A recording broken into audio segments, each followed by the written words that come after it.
Florida's sunny weather, beautiful beaches, and scenic highways make it a popular place for motorcycle enthusiasts.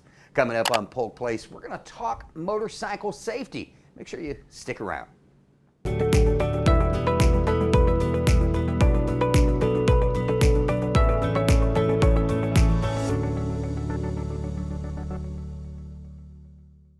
Welcome to Polk Place. I'm Brian Lacey, and joining me in studio is Joe Glorioso. Joe is with the Motorcycle Safety Coalition champion for FDOT District 1. Welcome to the show, Joe. Thank you, Brian. Glad to be here. Yeah, Thank you. Listen, man, talk about something near and dear to my heart, 2 and 3 wheels. Yes. Yeah. I'm so glad that I'm interviewing with you because you get what I say, right? Yeah, exactly. Yeah. We down like 2 flat tires. Yeah. You know, talk to me a little bit about your experience on a motorcycle. How long you been riding, and how does it relate to the gig you have? It's a great position that I was blessed with because I've been riding since I was 5 years old. I started racing when I was 6.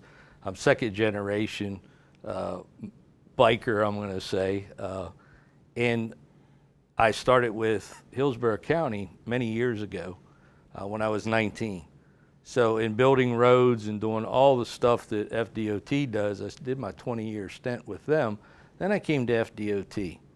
So there was an opening for this position, and it's one of hats that I wear. It's not the hat. Mm-hmm. So in all my experience in all construction, I get to help out our research as far as it comes to how's a motorcycle rider conduct to engineering when we have problems in roads. Okay, whether it be asphalt or guardrail or whatever, we kind of get into all this, and we do that with the Center for Urban Transportation research out of USF. And like I says, the coalition itself is combined with a lot of different people. It's not just FDOT, it's law enforcement, it's the federal highway. We even have members of the Florida, no, it's not the Florida, it's the American Trauma Unit. Mm-hmm. And they bring stuff to us to tell us, you know, what is good practices, what aren't. And we take all this and we put it into a mechanism which is called Ride Smart Florida. Mm-hmm.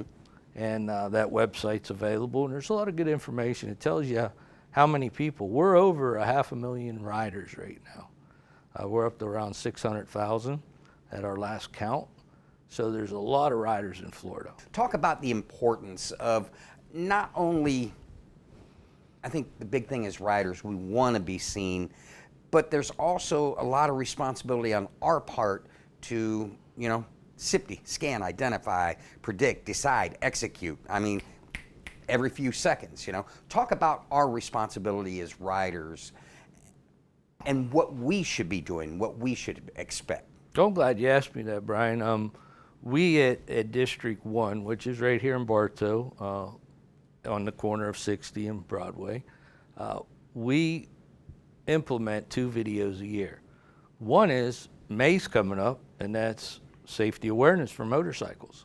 So we're putting out one, and you'll be able to go to certain sites. We're on Twitter, we're on Facebook, we're on YouTube. I was on YouTube last year. And I talk about these things, not only what motorcyclists can do, but what other vehicle drivers can do for us. So some of the things is people like to customize their bikes. So I talk a little bit about this month, and it's about your mirrors. You know, everybody don't want to put mirrors on, or only legal, you only need 1 mirror.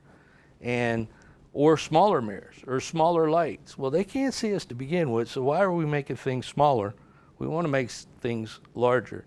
And it also aspect is you see a lot of more groups riding together, whether it's just a pickup of friends, 4 or 5.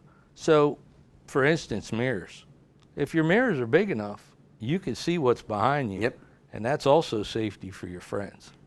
So it's stuff like that, you know.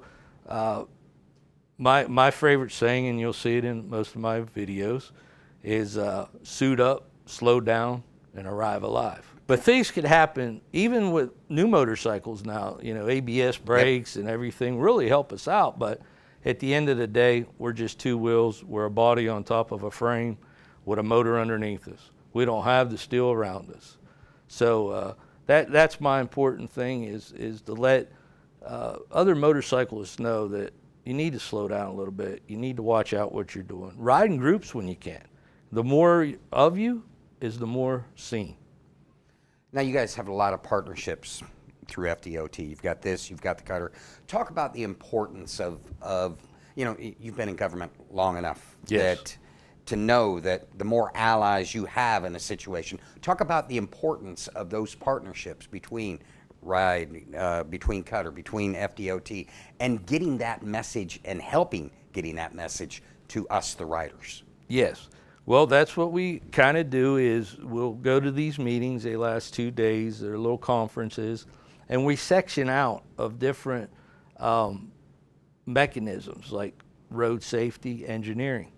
Another one, and that'll be with a bunch of different people. Then we break out into what our government's doing, what statutes are coming up, how can we make things better. Then another situation is how can we get information out to the public, and we do that with Ride Smart. So all these components we put together with all different people come together. We even have trainers that do this for a living 4 or 5 times a week. They're out training the people, and on that site you can also find out where you can go.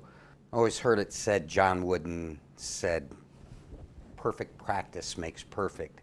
I've been through the Motorcycle Safety Foundation's beginner's course, the advanced course on my Ninja. I took the bagger course through Harley, and I took the advanced bagger course. I never realized the mistakes that, you know, just like you, I got on and was doing what I was doing. And had it not been for the classroom and the pad work, and in understanding the mistakes that I was making, talk about the importance of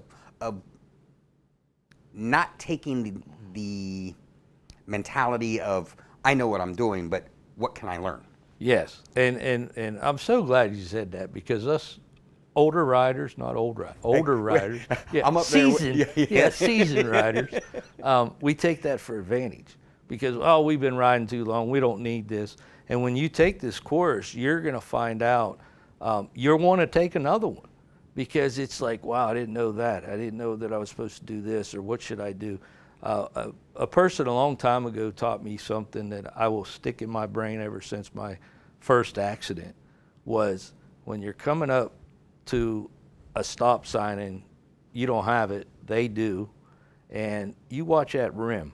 Don't look at the people, see if they have eye contact, because they could be looking straight through you.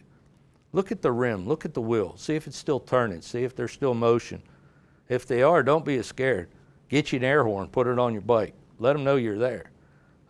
So that's, you know, that's some of it that I think is really, really good.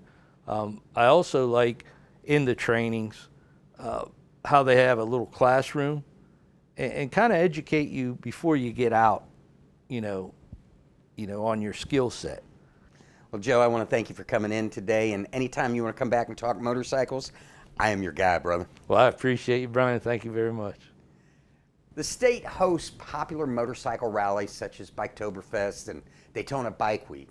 Florida's growing population and popularity with motorcycle enthusiasts make motorcycle safety an important issue.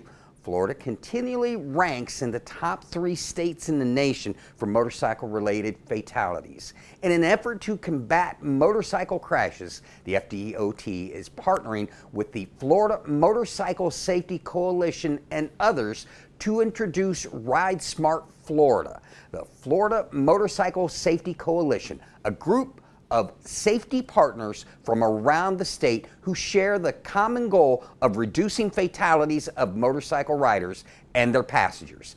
Now, if you need more information on the FDOT Ride Smart Florida program, you can go to either FDOT.gov or ridesmartflorida.com.